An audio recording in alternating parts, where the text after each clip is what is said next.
In particle physics, supersymmetry is a proposed type of space-time symmetry that relates two basic classes of elementary particles: bosons, which have an integer-valued spin, and fermions, which have a half-integer spin. Each particle from one group is associated with a particle from the other, known as its superpartner, the spin of which differs by a half-integer. In a theory with perfectly unbroken supersymmetry, each pair of superpartners would share the same mass and internal quantum numbers besides spin. For example, there would be a selectron, a bosonic version of the electron with the same mass as the electron. That would be easy to find in a laboratory. Thus, since no superpartners have been observed, if supersymmetry exists, it must be a spontaneously broken symmetry so that superpartners may differ in mass. Spontaneously broken supersymmetry could solve many mysterious problems in particle physics, including the hierarchy problem. The simplest realization of spontaneously broken supersymmetry, the so-called minimal supersymmetric standard model, is one of the best-studied candidates for physics beyond the standard model. There is only indirect evidence and motivation for the existence of supersymmetry.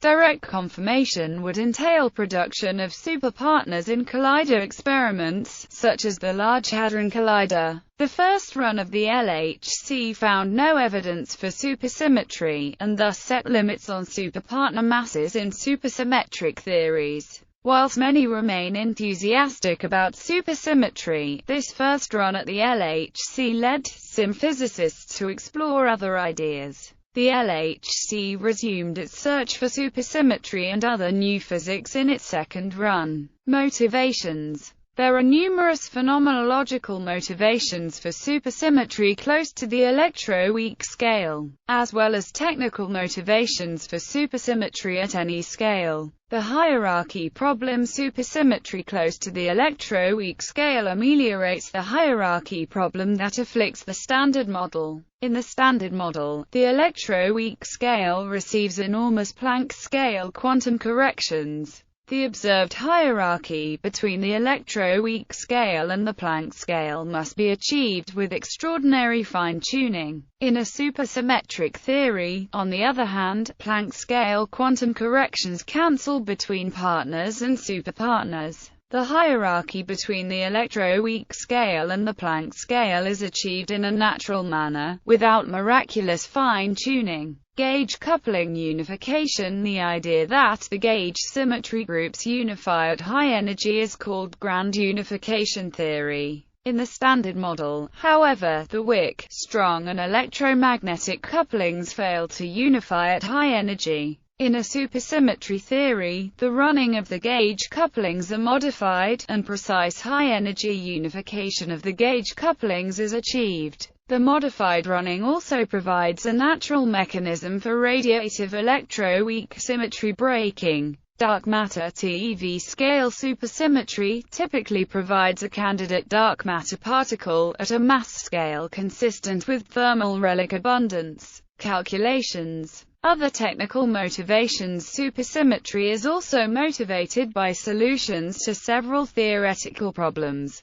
for generally providing many desirable mathematical properties, and for ensuring sensible behavior at high energies. Supersymmetric quantum fields theory is often much easier to analyze, as many more problems become exactly solvable. When supersymmetry is imposed as a local symmetry, Einstein's theory of general relativity is included automatically, and the result is said to be a theory of supergravity. It is also a necessary feature of the most popular candidate for a theory of everything, superstring theory. Another theoretically appealing property of supersymmetry is that it offers the only loophole to the Coleman-Mangela theorem, which prohibits spacetime and internal symmetries from being combined in any non-trivial way. For quantum field theories like the standard model with very general assumptions, the Hark-Loper-Sansky-Sanias theorem demonstrates that supersymmetry is the only way space-time and internal symmetries can be combined consistently. History. A supersymmetry relating mesons and baryons was first proposed, in the context of hadronic physics, by Hironori Miyazawa during 1966. This supersymmetry did not involve spacetime, that is, it concerned internal symmetry, and was broken badly. Miyazawa's work was largely ignored at the time. J.L. Gervais and B. Sarkita, U.A. Goldwand and E.P. Lightman, and D.V. Volkov and V.P. Akolov independently rediscovered supersymmetry in the context of quantum field theory, a radically new type of symmetry of spacetime and fundamental fields, which establishes a relationship between elementary particles of different quantum nature, bosons and fermions, and unifies spacetime and internal symmetries of microscopic phenomena. Supersymmetry with a consistent Lie algebraic graded structure on which the Gervais-Sarkita rediscovery was based directly first arose during 1971 in the context of an early version of string theory by Pierre Ramond, John H. Schwartz and André Naveau. Finally, Julius Wess and Bruno Zumino identified the characteristic renormalization features of four-dimensional supersymmetric field theories, which identified them as remarkable QFDs, and they and Abdus Salam and their fellow researchers introduced early particle physics applications. The mathematical structure of supersymmetry has subsequently been applied successfully to other topics of physics, ranging from nuclear physics, critical phenomena, quantum mechanics to statistical physics. It remains a vital part of many proposed theories of physics. The first realistic supersymmetric version of the Standard Model was proposed during 1977 by Pierre Fayet and is known as the Minimal Supersymmetric Standard Model, or MSSM for short. It was proposed to solve, amongst other things, the hierarchy problem. Applications. Extension of possible symmetry groups. One reason that physicists explored supersymmetry is because it offers an extension to the more familiar symmetries of quantum field theory. These symmetries are grouped into the Poincare group and internal symmetries, and the Coleman-Mangela theorem showed that under certain assumptions, the symmetries of the S-matrix must be a direct product of the Poincare group with a compact internal symmetry group, or if there is not any mass gap, the conformal group with a compact internal symmetry group. During 1971, Goldwand and Lightman were the first to show that the Poincare algebra can be extended through introduction of four anti-commuting spin generators, which later became known as supercharges. During 1975, the Hart-Lopasansky-Sanias theorem analyzed all possible superalgebras in the general form, including those with an extended number of the supergenerators and central charges. This extended super-Poincare algebra paved the way for obtaining a very large and important class of supersymmetric field theories. The supersymmetry algebra. Traditional symmetries of physics are generated by objects that transform by the tensor representations of the Poincare group, and internal symmetries. Supersymmetries, however, are generated by objects that transform by the spinor representations. According to the spin statistics theorem, bosonic fields commute while fermionic fields anti-commute. Combining the two kinds of fields into a single algebra requires the introduction of a Z2 grading under which the bosons are the even elements and the fermions are the odd elements. Such an algebra is called a Lie superalgebra. The simplest supersymmetric extension of the Poincare algebra is the super-Poincare algebra, expressed in terms of two Weyl spinors, has the following anti-commutation relation, and all other anti-commutation relations between the Q's and commutation relations between the Q's and P's vanish. In the above expression are the generators of translation and are the Pauli matrices. There are representations of a Lie superalgebra that are analogous to representations of a Lie algebra. Each Lie algebra has an associated Lie group, and a Lie superalgebra can sometimes be extended into representations of a Lie supergroup. The supersymmetric standard model incorporating supersymmetry into the standard model requires doubling the number of particles, since there is no way that any of the particles in the standard model can be superpartners of each other. With the addition of new particles, there are many possible new interactions. The simplest possible supersymmetric model consistent with the standard model is the minimal supersymmetric standard model, which can include the necessary additional new particles that are able to be superpartners of those in the standard model. One of the main motivations for SUSY comes from the quadratically divergent contributions to the Higgs mass squared. The quantum mechanical interactions of the Higgs boson causes a large renormalization of the Higgs mass, and unless there is an accidental cancellation, the natural size of the Higgs mass is the greatest scale possible. This problem is known as the hierarchy problem. Supersymmetry reduces the size of the quantum corrections by having automatic cancellations between fermionic and bosonic Higgs interactions. If supersymmetry is restored at the weak scale, then the Higgs mass is related to supersymmetry breaking, which can be induced from small non-perturbative effects, explaining the vastly different scales in the weak interactions and gravitational interactions. In many supersymmetric standard models, there is a heavy stable particle which could serve as a weakly interacting massive particle dark matter candidate. The existence of a supersymmetric dark matter candidate is related closely to R parity. The standard paradigm for incorporating supersymmetry into a realistic theory is to have the underlying dynamics of the theory be supersymmetric, but the ground state of the theory does not respect the symmetry, and supersymmetry is broken spontaneously. The supersymmetry break cannot be done permanently by the particles of the MSSM as they currently appear. This means that there is a new sector of the theory that is responsible for the breaking. The only constraint on this new sector is that it must break supersymmetry permanently and must give superparticles TeV scale masses. There are many models that can do this, and most of their details do not matter. In order to parameterize the relevant features of supersymmetry breaking, arbitrary soft SUSY breaking terms are added to the theory which temporarily break SUSY explicitly but could never arise from a complete theory of supersymmetry breaking. Gage coupling unification. One piece of evidence for supersymmetry existing is gauge coupling unification.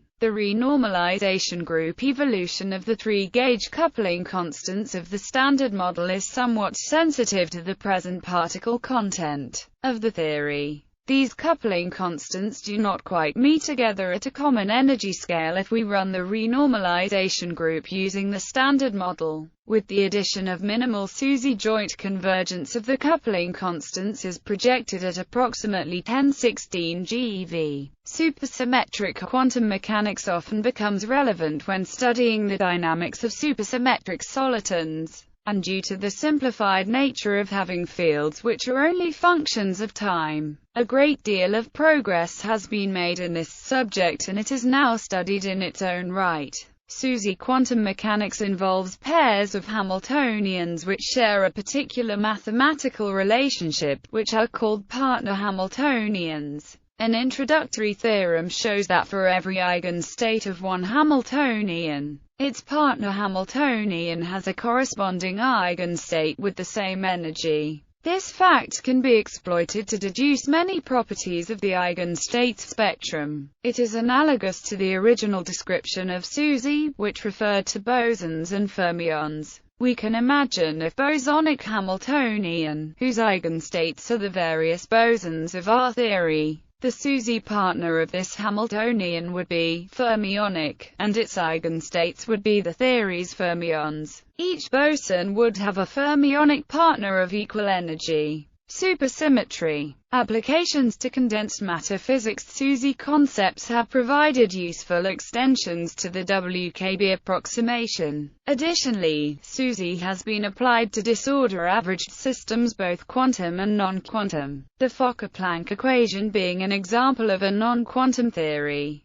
The supersymmetry in all these systems arises from the fact that one is modeling one particle, and as such the statistics don't matter. The use of the supersymmetry method provides a mathematical rigorous alternative to the replica trick, but only in non-interacting systems, which attempts to address the so-called problem of the denominator under disorder averaging. For more on the applications of supersymmetry in condensed matter physics, see the book Supersymmetry in Optics. Integrated optics was recently found to provide a fertile ground on which certain ramifications of SUSY can be explored in readily accessible laboratory settings, making use of the analogous mathematical structure of the quantum mechanical Schrödinger equation and the wave equation governing the evolution of light in one-dimensional settings. One may interpret the refractive index distribution of a structure as a potential landscape in which optical wave packets propagate.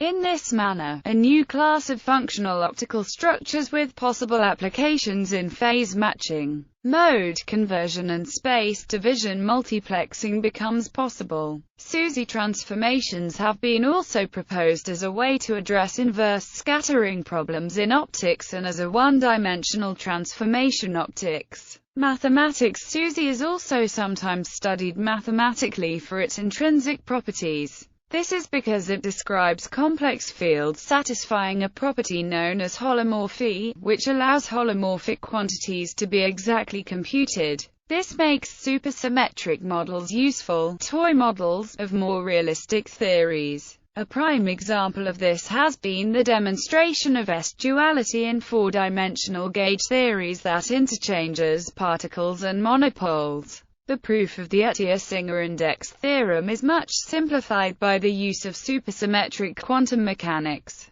General supersymmetry. Supersymmetry appears in many related contexts to theoretical physics. It is possible to have multiple supersymmetries and also have supersymmetric extra dimensions. Extended supersymmetry. It is possible to have more than one kind of supersymmetry transformation. Theories with more than one supersymmetry transformation are known as extended supersymmetric theories. The more supersymmetry a theory has, the more constrained are the field content and interactions. Typically, the number of copies of a supersymmetry is a power of 2, i.e., 1, 2, 4, 8, in 4 dimensions. A spin-or has 4 degrees of freedom and thus the minimal number of supersymmetry generators is 4 in 4 dimensions, and having 8 copies of supersymmetry means that there are 32 supersymmetry generators. The maximal number of supersymmetry generators possible is 32. Theories with more than 32 supersymmetry generators automatically have massless fields with spin greater than 2. It is not known how to make massless fields with spin greater than 2 interact, so the maximal number of supersymmetry generators considered is 32. This is due to the Weinberg-Witten theorem. This corresponds to an n equals 8 supersymmetry theory. Theories with 32 supersymmetries automatically have a graviton. For 4 dimensions there are the following theories, with the corresponding multiplets n equals 1. Chiral multiplet, vector multiplet, gravitino multiplet, graviton multiplet, n equals 2. Hypermultiplet, vector multiplet, supergravity multiplet, n equals 4. Vector multiplet, supergravity multiplet, n equals 8. Supergravity multiplet. Supersymmetry in alternate numbers of dimensions. It is possible to have supersymmetry in dimensions other than 4, because the properties of spinors change drastically between different dimensions. Each dimension has its characteristic. In d dimensions, the size of spinors is approximately 2d, 2 or 2 halves. Since the maximum number of supersymmetries is 32, the greatest number of dimensions in which a supersymmetric theory can exist is 11.